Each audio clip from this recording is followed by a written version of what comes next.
हाय दोस्तों, नमस्कार, प्रणाम। हम आप सभी के छोट भाई राइटर अंकित अकेला। दोस्तों, मेरे संगीत सीखो ऑफिशियल चैनल में एक बार फिर से स्वागत है आपका। दोस्तों, आज मैं आप सभी के लिए फुल और फ्री एक रोमांटिक सॉन्ग लाया हूँ। दोस्तों, ये पति पत्नी का मैटर है और दोस्तों ये ट्रैक पर है आपका गाना। और कौन सा ट्रैक है दोस्तों? राजा जी बाजा बाजी की ना बाजी, इसी ट्रैक पर लिखा हूँ। तो चलिए दोस्तों, देरी न करते हुए अपने गाने की तरफ चलते हैं, देखते हैं अपना गाना क्या है और कैसा गाया जाएगा। दोस्तों, वीडियो शुरू करने से पहले मेरा छोटा सा रिक्वेस्ट है, अगर आप मेरे चैनल पर नए हैं तो मेरे चैनल को लाल बटन दबाकर सब्सक्राइब करें और साथ में घंटी को दबाना ना भूलें। और दोस्तों, अगर गाना अच्छा लगे तो एक लाइक कर देना और कमेंट बताना कैसा लगा। तो चलो दोस्तों, गा के सुनाते हैं कैसा गाया जाएगा। हो नमी पे बतिया के बोला कबले मन लसियबा। हो नमी पे बतिया के बोला कबले मन लसियबा।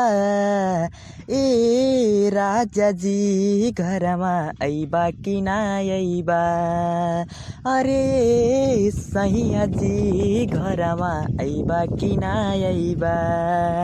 रातिया में सैया तकिया लेके हम सूती। चढ़ली जवानिया के आगे कैसे बूती। रातिया में सैया तकिया लेके हम सूती। चढ़ली जवानिया के अगिया कैसे बूती। मांगत जवानी लब के है सुई, बोला तू का बोले लगैबा।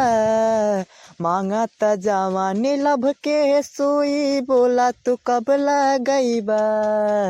ए राजा जी घरमा अइबा कि ना अइबा। अरे सैया जी घरमा अइबा कि ना अइबा। रोवतावे बाली विदिया रोवे काना बाली।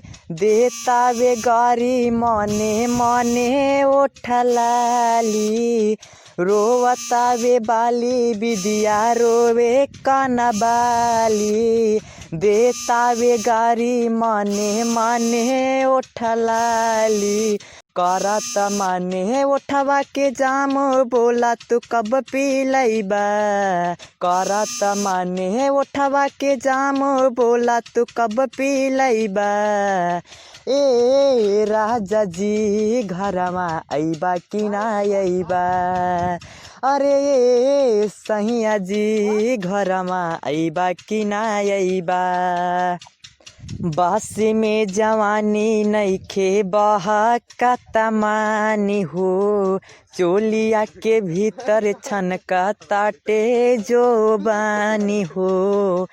बासी में जवानी नइखे बहका तमानी हो। चोलिया के भीतर छनका ताटे जो बानी हो। अंकित आती से बातें कहेला कबले तू तरसैबा। अंकित आती से बातें कहेला कबले तू तरसैबा। अरे ये राजा जी घरमा अइबा कि ना अइबा। अरे ये सैया जी घरमा अइबा कि ना अइबा। तो दोस्तों, एक बार फिर मुखड़ा आ जाएगा, फिर गाना समाप्त। अगर आप लोगों को अच्छा लगा तो एक लाइक कर देना और कमेंट बताना कैसा लगा। तो चलो दोस्तों, आज का वीडियो यहीं समाप्त करते हैं, फिर मिलेंगे एक नए वीडियो के साथ और नए मैटर के साथ। तब तक के लिए बाय बाय।